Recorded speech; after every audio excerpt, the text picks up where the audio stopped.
Ambiguidade. Como falar de Henry James e a volta do parafuso sem pensar na palavra ambiguidade?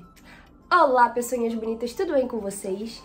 Hoje a gente vai falar um pouquinho sobre Henry James. Foi a minha primeira vez lendo o autor também. A gente tem trazido bastante autores assim que eu nunca tinha lido, não é mesmo? Essa edição aqui minha, que eu amo essa capa, eu escolhi a tradução do Marcos Maffei, eu gosto bastante dele. Peguei essa capa aqui que pra mim, sem sombra de dúvidas, é a melhor capa que tem até hoje no nosso mercado, é da editora Edra. E eu devo confessar que estou apaixonada nessa edição pura e unicamente, não só pela tradução do Marcos Maffei, mas também pela introdução que tem aqui. A introdução desse livro foi feita pelo Marcelo Pen. Ele é professor de departamento literário e literatura comparada da USP, tradutor, crítico literário, e ele também é responsável pela organização de um livro chamado A Arte do Romance, que são prefácios críticos do Henry James, né, do próprio autor aqui deste livro. Eu achei isso super interessante. E eu vou te falar que a introdução do Marcelo Pen fez toda a diferença na minha leitura aqui, mas eu vou falar mais disso no final do vídeo. Henry James nada mais é do que uma novela, tá? Um conto longo sobre histórias de fantasmas, típicas histórias de fantasmas. Mas é uma história de fantasma diferenciada e ambígua. E lembrem que eu estou usando a palavra ambígua, vocês vão entender melhor isso no final, tá? Ele é um livro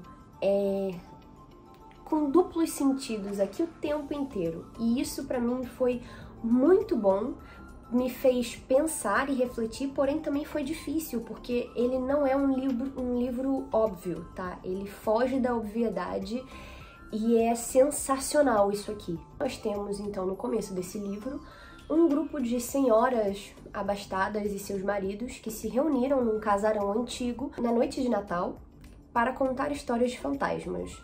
Uma coisa assim tão vitoriana, né? Tão século XIX. Enfim, então eles ali estão contando histórias de terror, de fantasmas, histórias assustadoras e, oh meu Deus, quando uma das pessoas que está aqui, que é nomeada Douglas, fala que tem uma história que é a história mais aterrorizante de todas e é muito mais assustadora do que as histórias que essas senhorinhas estão contando. E aí elas ficam curiosas e querem saber mais dessa história.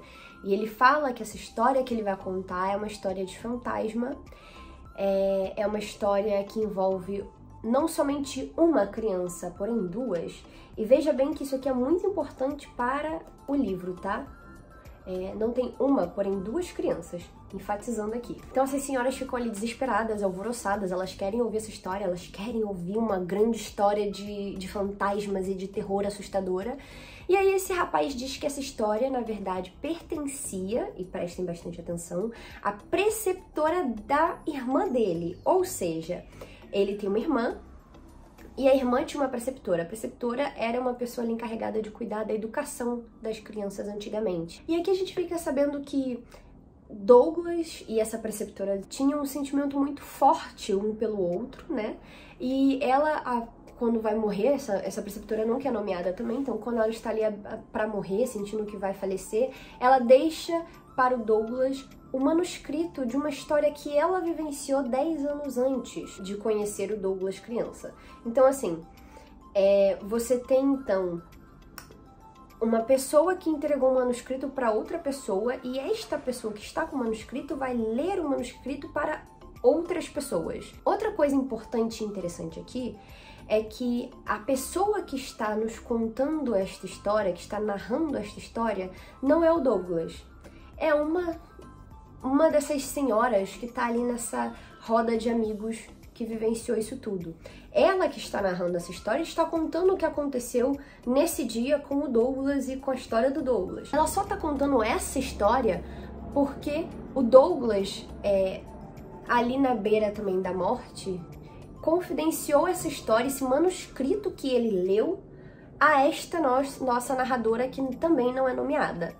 Então a gente tem aqui uma história dentro de uma história que tá dentro de uma história. Fez sentido pra você? Pois é isso aí. E aí a gente vem pra história. A história é bem simples, então vai contar a história desta preceptora, né, a preceptora do Douglas, que quando começou a carreira, quando ela tinha ali 20 anos, ela conheceu um patrão, um cavalheiro, que era o patrão dela, que era muito bonito, e ela se apaixonou à primeira vista por esse patrão. Isso fica evidente aqui no livro, desde o começo até o final, que o tempo inteiro ela gostaria de estar com o patrão, ver o patrão e ter um relacionamento com o patrão. Ela é filha de uma pessoa religiosa, né? Então é uma pessoa que provavelmente ali foi ensinada dentro da igreja, que tem costumes, enfim, religiosos. Então, você tem que pensar também que isso aqui é século XIX, então provavelmente é uma pessoa que não se casou, que tem 20 anos, é uma preceptora, então, né, tem ali talvez sonhos e desejos reprimidos, talvez por isso que se apaixona ali à primeira vista pelo patrão. Então, o patrão contrata essa preceptora para cuidar dos seus sobrinhos. E aí, quando ele contrata ela, ele menciona que ela vai cuidar dos sobrinhos, que não existem pais nem avós, porque esses morreram, né, faleceram. E ele menciona que a única condição para contratá-la é que ela não importune ele. De maneira nenhuma ele quer saber dessas crianças, de maneira nenhuma ele quer que ela entre em contato com ele para nada. Tudo é ela que vai ter que resolver. E a outra coisa que ela vai ter que fazer é morar com essas crianças numa casa gigante em Bly, no condado de Essex, que é ali o interior da Inglaterra. Então veja bem, a gente tem uma menina de 20 anos, ali na beira da explosão da sexualidade, que nunca teve contato com nada, que está sendo enviada para uma casa para cuidar da educação de crianças.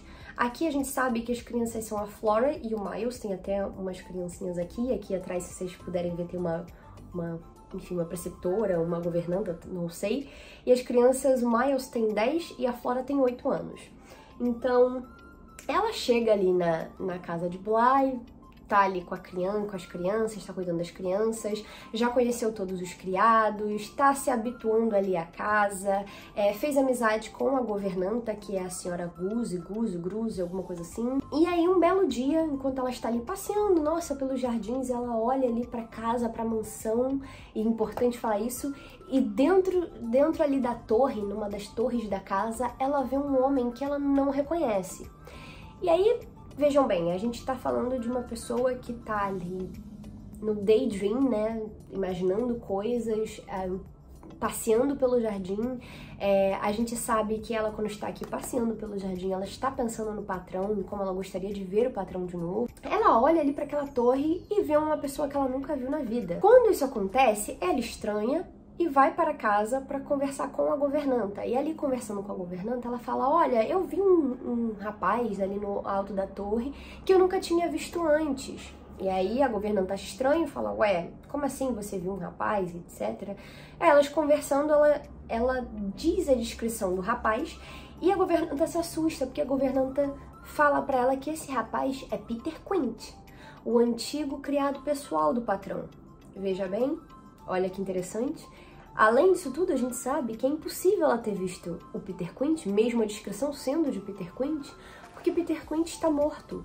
Então a gente tem aqui a primeira informação de que ela foi para uma casa em que ela praticamente ele tem o poder das decisões, já que o patrão dela não quer saber dessas crianças, e que ela vê um fantasma. Ok. Além disso, a governanta também menciona para ela que fantasma tinha um caso, um romance com a antiga preceptora das crianças, a senhorita Jessel, e que esta também está morta. Então veja bem, a gente não tem aqui uma morte, mas duas. Além disso, a gente descobre ali que o romance deles era muito escandaloso para a época, eles não tinham uma boa influência ali nas crianças, né, na forma como eles, enfim, se relacionavam. A gente também fica sabendo aqui que o Peter Quint tinha uma relação muito forte com o menino, que tem um ar ambíguo aqui, a gente, lendo, você vai entender o que eu estou falando. E que o menino Miles, ele se espelhava muito no Quint. A gente também fica sabendo que esse Peter Quint não era uma boa pessoa, ele não era um cavalheiro, tá? Ele era uma pessoa ali meio fanfarrona, meio charlatã, que gostava de beber, que falava palavrões. Então não era uma boa influência no menino. E vejam bem, é uma criança de 10 anos no século XIX. A gente também fica sabendo aqui que a escola do Miles não quer mais que o Miles volte para essa escola por conta de ter comportamentos inadequados para a sua idade e com os coleguinhas, então a gente sabe que ele não pode mais voltar, então realmente talvez Peter Quint tinha uma relação, uma influência negativa nessa criança, e isso é, assim, tudo que eu quero falar sobre esse livro, porque eu acho realmente que vocês precisam ler, mas isso, assim, é tudo que vocês precisam saber para entender o que pode ter acontecido aqui com essa mulher, com essa governanta, com essa preceptora. A partir do momento que essa preceptora vê o primeiro fantasma e sabe da primeira morte e da segunda morte, que é o Quint e a senhora Jessel, em algum momento deste livro aqui, ela também vai ver a senhora Jessel. Então, veja bem aqui, vou enfatizar, não vê apenas um fantasma, porém dois, e ela está, assim, certa de que esses fantasmas estão ali nada mais, nada menos do que para corromper Miles e Flora, que o objetivo desses fantasmas é justamente fazer com que essas crianças vão para o mau caminho. E ela, como preceptora, como a pessoa ali que tem o poder na educação dessas crianças, na formação dessas crianças, quer salvar essas crianças. Então a gente tem aqui uma preceptora dando um ar heróico a si mesma. E é isso tudo que eu vou falar sobre este livro. Por que eu só vou falar isso sobre o livro? Porque eu, como falei, vi a série do Netflix. A série do Netflix, diferentemente daqui, ela acrescentou algumas outras coisas para o passado da preceptora, mas ela é bem fiel em alguns detalhes. Ela também acrescentou um final ali diferente. Porém, a premissa é mais ou menos a mesma, ela segue bem, assim, as descrições de onde vê o fantasma, de como vê o fantasma, do que acontece, são bem parecidas. A diferença é que aqui a gente em nenhum momento tem tanto das crianças, a gente até tem aqui conversas da preceptora com as crianças, mas são conversas muito simples, conversas, assim, até talvez frívolas, talvez, assim, corriqueiras do dia a dia, são coisas, assim, muito simples. E na série, não. Na série você tem uma profundidade maior nessas crianças, tá? Por que eu só vou falar até aqui? Porque o final desse livro, ele é ambíguo numa forma que você não sabe até que ponto essa preceptora chegou, até que ponto ela realmente está vendo ou não os fantasmas, se tem realmente mais alguém além dela vendo ou não os fantasmas, e quem é realmente o verdadeiro mal desta história. E devo dizer que a introdução de Marcelo Pen fez toda a diferença na minha leitura. Quando eu li esse livro, eu sabia que eu não podia ler a introdução primeiro, porque o Marcelo Pen, ele deixa aqui uma nota dizendo que se você ainda não leu a história, é ideal que você leia a primeira história e depois volte na introdução, né, nessa apresentação dele. E eu fiz exatamente isso. Quando eu terminei de ler a história, eu tive um misto de não ter gostado do livro. Por quê? O final, ele é aberto, né? Henry James deixou ali um final aberto para te levar a um questionamento, te deixar confuso. Esse é o intuito dele. E aí, lendo a introdução do Marcelo Pen, ele explica coisas importantíssimas aqui. Você lembra que o tempo inteiro eu falei pra você, veja bem, não é apenas um, porém dois, não é apenas um fantasma, são dois, não é apenas uma morte, são duas, não é apenas uma criança, são dois. Então, assim, esse livro, ele tem toda uma temática que vem para o número 2, uma coisa dupla, e ele menciona isso, ele descreve isso aqui também, junto com a história. Eu achei isso muito interessante, porque ele menciona o tempo inteiro o bom e o mal, a histeria e o psicológico, né, até que ponto essa preceptora realmente está vendo ou não, como eu já mencionei, esses fantasmas, a história dentro de uma história, que se lembrem bem, não era só uma história, é uma história que está sendo contada, que já foi contada, que o manuscrito passou de uma pessoa para outra, então ele tem uma relação muito forte com a duplicidade, com o número 2 e com duas coisas, dois lados de uma mesma moeda. E Marcelo Pen explica isso de uma forma tão bonita que faz você entender que esse livro aqui, ele não foi feito para te divertir ou para te aterrorizar. Ele foi feito para que você lesse, refletisse e pensasse. E ele fala nessa apresentação que Henry James não gostava de histórias que fossem óbvias. Aqui nessa apresentação, o Marcelo Pen, ele faz a gente lembrar que o tempo inteiro o Douglas, né, que foi o primeiro narrador, fala que essa história ela não é uma história literal, ela não é uma história vulgar, ela é uma história para você ouvir e entender.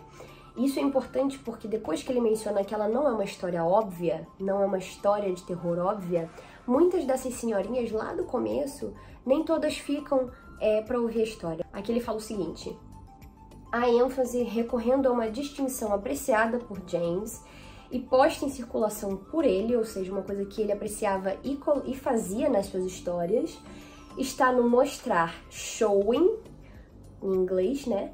Por meio de cenas e não no contar telling. Ou seja, Henry James, ele não queria que fosse uma coisa óbvia, ele queria que você entendesse o que você estava lendo, ele queria te mostrar a cena e que você tirasse suas próprias conclusões daquilo que você estava lendo. Olha que inteligente. E aí ele diz o seguinte: quando Douglas afirma que a história não revelará nada de forma literal e vulgar, a senhora Griffin retruca, né, que é uma das senhorinhas que está ali no grupo de amigos em volta da fogueira. Que lástima, então. É a única maneira que eu consigo entender. E como Douglas, James não apreciava leitores como ela, ou seja, o escritor, assim como o próprio personagem do escritor, não apreciava leitores que não conseguem entender as histórias contadas. Por isso, não são fortuitos o tom cômico com que descreve o grupo de senhoras ávidas por histórias vibrantes e palatáveis, e o alívio que o narrador sente quando elas, afinal, não podem ficar para a leitura do manuscrito, porque, como eu falei, algumas delas, por saberem que não era uma história simples, vão embora. Para James, aqui e em outros lugares, interessa apenas o leitor perspicaz, exigente, que ao não se mostrar facilmente fisgável, ocupa uma posição privilegiada a partir da qual é capaz de apreciar mais amplamente suas muitas amusettes. E aqui ele dá uma explicação também do que é uma amusette, né, que é um termo francês. Eu imagino que tem alguma coisa a ver com amusing, né, enfim. Ele explica que eu agora não lembro de cabeça, mas a apresentação desse livro fez toda a diferença na compreensão da história, e quando eu li a apresentação realmente me levou a mudar o meu não só refletir mais sobre a história, nas coisas que estão ali nas linhas escritas que eu não reparei e que na apresentação ele mencionando de novo e explicando, eu falei, nossa, faz total sentido. Então a ambiguidade por trás desse livro é muito grande, muito interessante, e o que eu mais gostei é que eu acho que esse livro tem esse intuito, ele tem esse intuito de ser 2 em 1, por assim dizer, dele te dar 2 sensações diferentes. A princípio, um de não gostar, de não entender, e depois que você reflete, um gostar e achar inteligente, um gostar e achar diferente. E isso foi muito sensacional nesse livro aqui. Então, eu acho que esse livro aqui é uma leitura, assim, muito importante, muito inteligente. Eu acho que se você não está acostumado com livros que são extremamente descritivos, porque ele, como o próprio Marcelo menciona, o Henry James gosta de descrever a cena para você tirar a sua interpretação dela, se ela vai ser certa ou não, quem sabe. Então ele é um livro que te leva a isso. Então é uma leitura que eu acho assim que não é tão fácil para quem não se aventurou antes com histórias mais descritivas, nem quem não se aventurou antes com histórias que tenham frases, sentenças mais longas, mais elaboradas, por assim dizer. Tá? Então, mas vale super a leitura disso aqui. Eu acho que essa edição aqui, com essa introdução, essa apresentação do Marcelo Penha é sensacional, não trocaria por nada nessa vida. E fica aqui a dica de um livro muito legal. E se você tá gostando, não esquece de já dar aquela curtida, aquele joinha aqui embaixo para ajudar a gente. E se inscrever no canal para saber mais conteúdos sobre livros e resenhas literárias. É isso, gente. Um beijo e até a próxima.